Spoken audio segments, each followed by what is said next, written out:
सहपहर की धूप मांद पड़ रही थी जब मैंने सुल्वीना फर्नांडो के कुशादा ड्राइंग रूम में कदम रखा। कमरे में इंस्पेक्टर कादरी और सब इंस्पेक्टर गुलजार के अलावा वो सब ही अफराद मौजूद थे जिनके लिए मैंने दरख्वास्त की थी। हत्ता कि सुल्वीना फर्नांडो को भी हवालात से लाया गया था। एक कोने में आदम और बेदल भी मौजूद थे। मैं दरवाजे में रुका। ये महज इत्तेफाकी अमर था कि सबसे पहले मेरी नज़र सब इंस्पेक्टर गुलजार की जानिब उठी। वो हिस्ब आदत मुझे कहर आलूद नज़रों से घूर रहा था। जवाब में मैंने अपनी नज़र को ज़रा खून आशाम बनाया और मेरा ख्याल है कि अपनी इस कोशिश में मैं खासा कामयाब रहा। सब इंस्पेक्टर गुलजार ज़ेरे लब कुछ बुड़बुड़ाया और यूं होठों पर जुबान फेरी, गोया मेरा खून पीने के बाद होठों पर लगे बचे कुचे खून से भी लज्जत कशीद कर रहा हूँ। चंद लम्हे नज़रों का एक दूसरे पर शबखून का सिलसिला चला। फिर मैंने जाविया बदला। निगाह सुल्वीना पर ठहरी। उसके हाथों में हथकड़ियां थीं और वो उम्मीदों बीम की कशाकश से ममलू नज़रों से मुझे देख रही थी। चंद एक पल सुल्वीना के चेहरे का जायजा लेने के बाद मेरी निगाह मिस्टर गिलबर्ट और मार्था गिलबर्ट से होती हुई माइकल पर जम गई। उसके सर पर वही मैली सी फुलालेन की टोपी थी, घनी मूछें और ठोरी पर छोटी सी गोल दाढ़ी, गले में हिस्बे मामूल सूती मफलर और आंखों पर वही चौड़े फ्रेम का सियाह चश्मा। वो कुर्सी पर एक मजहूल से आदमी के अंदाज में झुका हुआ बैठा था। छड़ी उसने बाएं हाथ में थाम रखी थी। मैं गो उसकी आंखें नहीं देख सकता था, ताहम मुझे पूरा यकीन था कि वो इंतहाई मुतजस्सस और गहरी नज़रों से मुझे ही देख रहा है। मैंने नज़र घुमाई और मार्था गिलबर्ट को देखा। उसके चेहरे पर तजब्जब था और आंखों में एक खदशा और शायद खौफ और कशमकश का अक्स। साफ पता चलता था कि वो अंदर ही अंदर बेयकीनी और उलझन में मुब्तला है। कई सवाल उसके जहन में कचोके लगा रहे हैं कि क्या होगा, मैं क्या करने वाला हूँ, मैंने उन सबको इस कमरे में क्यों जमा किया है। मैंने बहुत गौर से उसके चेहरे का जायजा लिया। उसकी पेशानी, नाक, आंखें, जबड़ों की साख्त और सुरमई बाल। जूं जूं मैं उसके खदोखाल का जायजा लेता रहा, मेरे दिल की धड़कन बतदरीज बढ़ती रही। क्या मेरा शुबा दुरुस्त है? फिर मेरी निगाह इंस्पेक्टर कादरी साहब की जानिब उठी। वो खिड़की के नज़दीक एक कुर्सी पर बैठे थे और बगौर मुझे देख रहे थे। नज़रें मिलीं तो मैं ज़रा हवन्नकों की तरह मुस्कुराया। जवाब में वो भी मुस्कुराए, मगर ज़रा बावकार अंदाज में। मैंने कहा, रोज़ कहाँ है? इंस्पेक्टर कादरी ने नर्म आवाज़ में जवाब दिया, वो अभी अस्पताल में ही है। उसकी हालत बहुत बेहतर है, लेकिन अभी इस काबिल नहीं है कि उससे तफसीली गुफ्तगू की जा सके। हमें शायद कल तक और इंतज़ार करना होगा। बहुत खूब, और मुझे उम्मीद है कि उसका बयान बहुत कारआमद साबित होगा। कादी साहब ने कदर तवक्कुफ के बाद कहा, मियाँ, आपने इन तमाम लोगों को यहाँ जमा करने पर इसरार किया था। अगरचे मैं नहीं समझ सकता कि इसकी क्या ज़रूरत थी, मगर मैंने आपकी ख्वाहिश पूरी कर दी। हत्ता कि मुलजमा को भी ले आया हूँ, और मुझे उम्मीद है कि आप हमारा वक्त बर्बाद नहीं करेंगे। मैंने मुस्कुराकर जवाब दिया, कादरी साहब, इस मौके पर मुझे शबराती का एक कौल याद आ रहा है, लेकिन मैं इसे बयान नहीं करूँगा क्योंकि आप इस कौल से वाकिफ़ हैं। चुनाचे इत्मीनान रखिए कि मेरी ख्वाहिश और कोशिश यही है कि ना आपका वक्त ज़ाय हो ना मेरा, और ये मसला जिसमें हम कुछ दिन से उलझे हुए हैं हल हो जाए। मैंने रुककर चारों तरफ देखा। कमरे में गहरी खामोशी और शदीद तनाव था। तकरीबन हर फर्द की नज़रें मुझ पर जमी हुई थीं। तकरीबन हर निगाह में तज़ब्ज़ब, खौफ और एक सवाल था, और मैं समझ सकता था कि वो सवाल क्या है। मैंने चंद लम्हे तवक्कुफ़ किया और बात शुरू करने के लिए जहन में ख्यालात को मुरतब किया। फिर कहा, कादरी साहब, ये सारा किस्सा इस तरह शुरू हुआ कि किसी एक शख्स या कुछ लोगों ने सुल्वीना फर्नांडो के अपार्टमेंट में बेजा मुदाखलत का इर्तिकाब शुरू किया। यानी वो शख्स या वो लोग सुल्वीना की गैर मौजूदगी में फ्लैट में दाखिल होते थे और सामान उलट पलट कर चले जाते थे। उनका मकसद चोरी हरगिज नहीं था, क्योंकि कभी कोई शय या रकम चुराई नहीं गई, लेकिन उन्हें किसी चीज़ की तलाश ज़रूर थी। क्या शय थी वो? सुल्वीना के पास तो ऐसी कोई बेशकीमत शय नहीं थी जिसका हुसूल उनका मकसद हो, लेकिन ऐसी कोई शय है ज़रूर जो उनके ख्याल के मुताबिक इस फ्लैट में ही कहीं है और जिससे सुल्वीना इसके अपने बयान के मुताबिक बेखबर है। क्या वाकई बेखबर है? हम इस पर बाद में बात करेंगे। मैंने रुककर कादरी साहब से इजाज़त तलब की और एक सिगरेट सुलगाई और बात आगे बढ़ाई। मगर मसला सिर्फ इतना ही नहीं था। एक और मुश्किल जिससे सुल्वीना दो चार थी, یہ تھی کہ ایک شخص ہمہ وقت سلوینا کے تعاقب میں لگا رہتا تھا۔ گویا اب 3 الجھنیں تھیں۔ اول یہ کہ سلوینا کے فلیٹ میں جو لوگ آتے ہیں وہ کون ہیں، دوم یہ کہ ان کا مقصد کیا ہے، انہیں کس چیز کی تلاش ہے، اور سوم یہ کہ سلوینا کا تعاقب کون کرتا ہے اور کیوں کرتا ہے۔ اس تیسرے سوال کا جواب پانے میں ہمیں دیر نہیں لگی۔ تعاقب کرنے والا پنٹو تھا۔ تھوڑی سی کوشش کے بعد میں جیدی تک پہنچا جو اس وقت حوالات میں ہیں، اور اس معاملے میں پنٹو کے ساتھ وہ بھی شریک تھا۔ آپ اسے پنٹو کا چمچہ کہہ سکتے ہیں۔ جب میں نے اسے بتایا کہ اس کے گھر سے بھاری اسلحہ اور بڑی مقدار میں ہیروئن اور کوکین وغیرہ برآمد ہو سکتی ہے تو وہ توقع کے مطابق ضرورت سے زیادہ ڈر گیا۔ میں نے رک کر قادری صاحب کی طرف دیکھا۔ یہ آپ مسکرا کیوں رہے ہیں قادری صاحب؟ بھاری اسلحہ اور منشیات؟ قادری صاحب مسکرائے۔ بڑی پرانی چال ہے، اور آپ برا نہ مانیں تو عرض کروں کہ یہ چال پولیس والوں کی آزمودہ ہے اور ہمیشہ کامیاب ہوتی ہے، اور میں نے انہی لوگوں سے سیکھی ہے۔ میں نے جواب دیا۔ خیر، تو میں کہہ رہا تھا کہ جیدی ڈر گیا اور اس نے زبان کھول دی۔ اس کے بیان کے مطابق ایک شخص ساجن نے پنٹو کی خدمات اس مقصد کے لیے حاصل کی تھیں کہ وہ سلوینا کا تعاقب کرے اور اسے اس حد تک ہراساں کرے کہ وہ فلیٹ چھوڑ کر چلی جائے تاکہ وہ خود فلیٹ کرائے پر حاصل کرے۔ جیدی کے اس بیان نے میرے ذہن میں مزید الجھن پیدا کی۔ ساجن کیوں اس فلیٹ کو حاصل کرنا چاہتا ہے، اور کیا ساجن ہی سلوینا کی غیر موجودگی میں فلیٹ میں جاتا ہے؟ اگر ہاں تو اس کے لیے عمارت کا عقبی دروازہ کون کھولتا ہے؟ پہلے سوال کا جواب تو خیر آسان تھا، وہ یہ کہ ساجن کو بھی اس شے کی جستجو ہے جو اس فلیٹ میں کہیں پوشیدہ ہے، اور اس کا مقصد یقیناً یہی ہے کہ فلیٹ کے حصول کے بعد یہاں اطمینان سے اس شے کو تلاش کر سکے۔ وہ شے آخر کیا ہے اور کہاں چھپی ہے؟ پھر ایک اور سوال بھی تھا جو ابتدا سے ہی میرے ذہن میں جم گیا تھا۔ ساجن کون ہے؟ اتنا معلوم ہو گیا تھا کہ وہ دارالحکومت سے آیا ہے، مگر وہ کون ہے اور کہاں ہے؟ اسے صرف 3 افراد نے دیکھا تھا، پنٹو، جانی ماسٹر اور روز۔ پنٹو مر چکا ہے، روز نے صرف اس کی ایک جھلک دیکھی تھی، محض ایک بار، لہذا وہ اسے پہچان نہیں سکتی۔ رہ گیا جانی ماسٹر، تو اس نے بے شک ساجن کو دیکھا تھا، مگر مجھے یقین ہے کہ اب اگر وہ ساجن کو دیکھے تو پہچان نہیں سکے گا، اور جہاں تک جیدی کا تعلق ہے تو اس نے کبھی ساجن کو نہیں دیکھا تھا۔ اسے ساجن کے بارے میں تمام معلومات پنٹو سے حاصل ہوتی تھی۔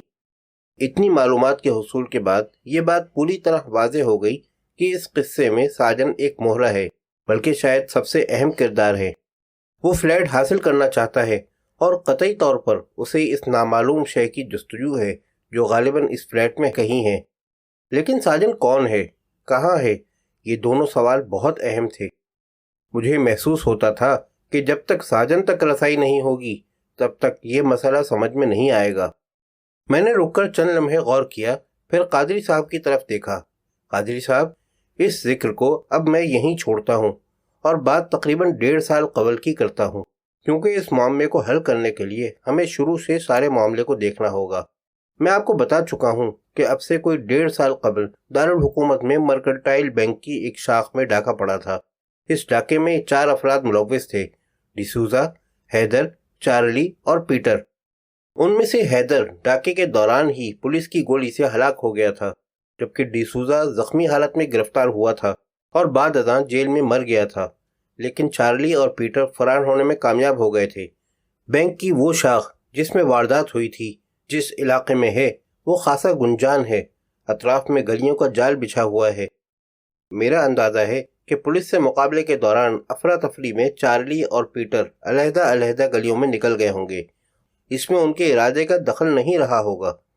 گرفتاری سے بچنے اور جان بچانے کے لیے جس کو جدھر موقع ملا ادھر نکل گیا۔ یوں چارلی اور پیٹر دونوں ایک دوسرے سے الگ ہو گئے۔ قادری صاحب، اس وقت کیا ہوا تھا اور پورا واقعہ کس طرح پیش آیا تھا، یہ جاننے کا ہمارے پاس کوئی ذریعہ نہیں ہے۔ واقعے کو جس ترتیب سے میں بیان کر رہا ہوں وہ زیادہ تر میرے قیاس پر مبنی ہے، لیکن بعد کے واقعات واضح اشارہ دیتے ہیں کہ میرے قیاسات زیادہ غلط نہیں ہوں گے۔ میں نے رک کر ایک اور سگریٹ سلگائی، اور میرا اندازہ ہے کہ چارلی جب پولیس سے بچ کر فرار ہونے میں کامیاب ہو گیا تو اس کی نیت میں فتور آ گیا۔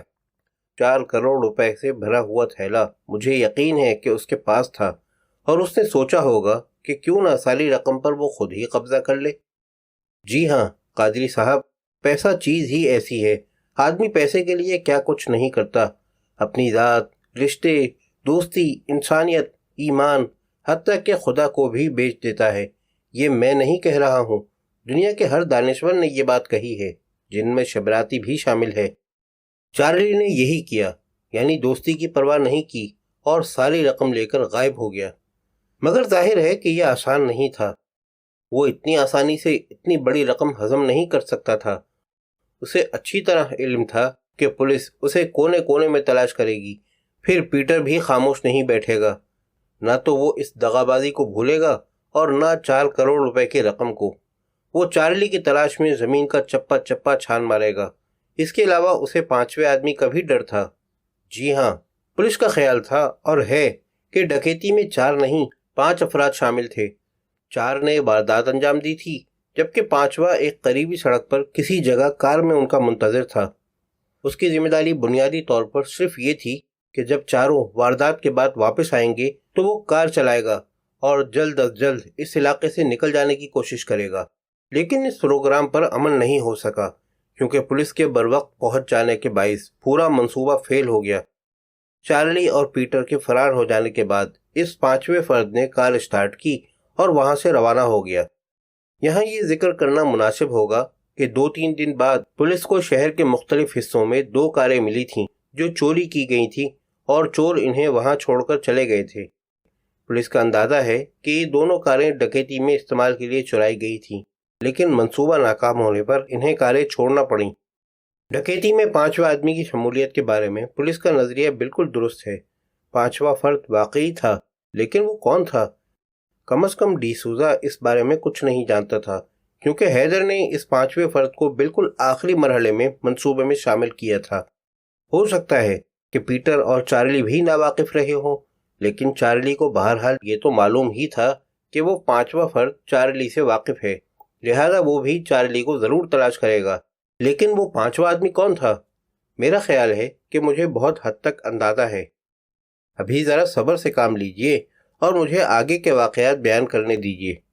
میں نے ایک کہرا کش لیا تو میں کہہ رہا تھا کہ چارلی رقم لے کر فرار تو ہو گیا، لیکن پولیس پیٹر اور اس 5ویں آدمی سے بچنے کے لیے اس کے پاس اردو کے ایک پرانے مقولے پر عمل کرنے کے سوا اور کوئی راستہ نہیں تھا، اور اس نے اسی پر عمل کیا۔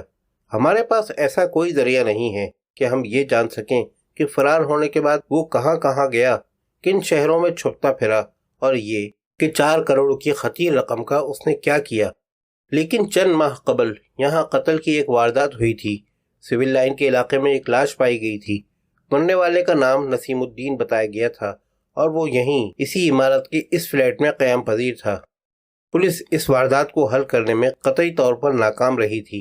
ہاں، انہوں نے یہ ضرور جان لیا تھا کہ مرنے والے کا نام نسیم الدین تھا۔ اس کے علاوہ وہ اور کچھ بھی معلوم نہیں کر سکے تھے۔ نسیم الدین کون تھا، کہاں سے آیا تھا، اس کا اصل نام کیا تھا، اس کا کوئی ماضی تھا یا نہیں، وغیرہ وغیرہ۔ ہر بات پردہ اخفاء میں تھی اور پولیس کے لیے اب تک ہے۔ مگر قادری صاحب، میں اب بتا سکتا ہوں کہ مرنے والا چارلی تھا۔ جی ہاں، اور اس سے یہ پتہ چلتا ہے کہ کچھ عرصہ ادھر ادھر بھٹکنے کے بعد وہ ہمارے شہر میں وارد ہوا تھا اور اس فلیٹ میں رہائش اختیار کی تھی۔ اپنی شخصیت کو چھپانے کے لیے اس نے نہ صرف نام ہی بدلا تھا بلکہ حلیہ بھی بدل ڈالا تھا، اور اپنے پاس ایسی کوئی شے نہیں رکھی تھی جو اس کے ماضی کی نشاندہی کر سکتی۔ ظاہر ہے کہ ایسا اس نے اس نیت سے کیا تھا تاکہ خود کو محفوظ رکھ سکے۔ بظاہر ایسا لگتا ہے کہ اس نے اس شہر کا انتخاب اس بنا پر کیا تھا کیونکہ اس کے یقین کے مطابق اس شہر میں اسے جاننے پہچاننے والا کوئی نہیں تھا، لیکن ایسا نہیں تھا۔ یہاں کم از کم ایک فرد ایسا ضرور موجود تھا جس نے اسے پہچان لیا تھا۔ یہ میرا قیاس ہے، گو میں دعوے سے نہیں کہہ سکتا۔ اس کے علاوہ ایک بات اور بھی ہے جو میرے لیے پریشان کن ہے، یہ کہ اس فرد نے اگر نسیم الدین عرف چارلی کو پہچان لیا تھا تو چارلی نے اسے کیوں نہیں پہچانا؟ یا پھر یوں ہے کہ چارلی نے بھی اسے پہچان لیا ہوگا مگر چارلی کو اس سے کوئی خطرہ محسوس نہیں ہوا ہوگا، لہذا وہ بے فکر ہو کر اس فلیٹ میں رہنے لگا۔ وہ فرد کون ہے؟ قادری صاحب نے سوال کیا۔ اطمینان رکھیے، یہ وضاحت بھی ابھی ہو جائے گی، میں نے جواب دیا، پھر سلسلہ کلام کو آگے بڑھایا۔ قادری صاحب، जो वाक़यात पेश आए हैं और जो मालूमात मुझे हासिल हुई हैं, उनकी बुनियाद पर पूरे वाक़ये को मैंने तरतीब दिया है। उनमें कई बातें ऐसी हैं जो मैं साबित नहीं कर सकता, लेकिन मुताल्लिक़ा अफराद उन बातों की तस्दीक, तरदीद या तस्हीह कर सकते हैं। मैंने रुककर सवाली अंदाज में कमरे में मौजूद अफराद पर फर्दन फर्दन नज़र डाली, लेकिन हमें इस ज़मीन में ज़्यादा परेशान होने की ज़रूरत नहीं, क्योंकि हम बहरहाल डकैती की वारदात की तफ्तीश नहीं कर रहे। हमारा मकसद सिर्फ इन मामलात की तह तक पहुँचना है जो यहाँ हमारे शहर में पेश आए, मसलन सुल्वीना के फ्लैट में होने वाली सरगर्मियाँ और वो लाश जो उस फ्लैट में पाई गई थी। कादरी साहब, मैं आपको बता चुका हूँ कि वो लाश पीटर की थी और आप इसकी तस्दीक भी कर चुके हैं, लेकिन इस पर बात करने से पहले मैं फिर चार्ली की तरफ वापस जाऊंगा। चार्ली ने उस फ्लैट में कई माह क़याम किया। वो कहीं आता जाता नहीं था, न किसी से मिलता था। हम कयास कर सकते हैं कि इस एहतियात का सबब क्या था, लेकिन इतनी एहतियात के बावजूद एक दिन वो कत्ल कर दिया गया।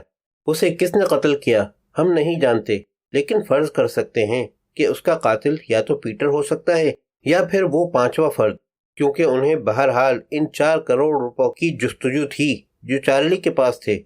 चार्ली तो मर गया, लेकिन रकम उन्हें नहीं मिली और यूं रकम का मसला अपनी जगह जूं का तूं बाकी रहा।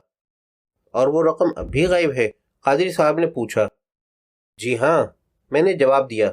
बहरहाल अब मैं वाक़यात को मुख्तसर करने की कोशिश करता हूँ। चार्ली तो मर गया था, ताहम उन लोगों को रकम की तलाश बदस्तूर थी। फिर कुछ वक्त गुजरा और सुल्वीना यहाँ आई। मैंने रुककर सुल्वीना की तरफ देखा। सुल्वीना ने मुझे बताया था कि वो मुलाजमत की तलाश में यहाँ आई थी। क्या वाकई ये बात थी? मुझे इस बारे में शुबा है। क्यों मिस फर्नांडो, ये आप क्या कह रहे हैं? सुल्वीना यकायक छटपटा कर बोली।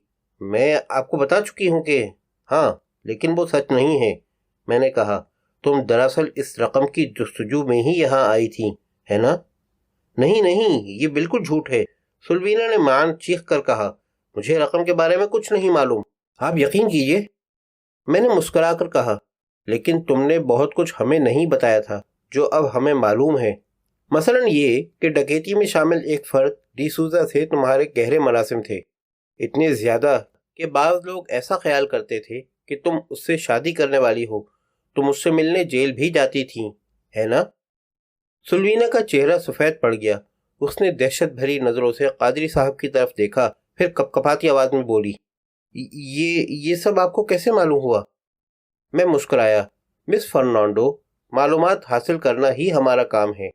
ऐसी पेचीदा वारदातों में ज़रूरी और गैर ज़रूरी सब ही मालूमात हमें हासिल करनी पड़ती हैं, तब ही वारदात की तह तक पहुंचना मुमकिन हो पाता है। चुनाचे हमने डकैती से मुताल्लिक़ा जुमला इत्तलात फ़ौरन हासिल कर ली और ये भी मालूम कर लिया कि तुम डिसूजा से कितनी करीब थी। उसके बाद ये कयास करना ज़्यादा मुश्किल नहीं था कि तुम रकम के चक्कर में यहाँ आई। चार्ली तो मर चुका था, लेकिन रकम बदस्तूर लापता थी। मेरा अंदाज़ा है कि तुमने और पीटर ने यह कयास किया कि चूंकि चार्ली उस फ्लैट में मुकीम था, लिहाजा ये मुमकिन है कि उसने सारी रकम उसी फ्लैट में कहीं छुपा रखी हो। चुनाचे तुम दोनों ने यहाँ आने का फैसला किया, मगर एक साथ नहीं। किसी बिना पर तुमने ये तय किया कि पहले पीटर यहाँ आए और रकम के हुसूल की कोशिश करे। ये मुझे इल्म नहीं कि किस वजह से तुम दोनों ने ये फैसला किया। बहरहाल पहले पीटर आया, लेकिन उसने अपनी यहाँ आमद और मौजूदगी को पोशीदा रखा।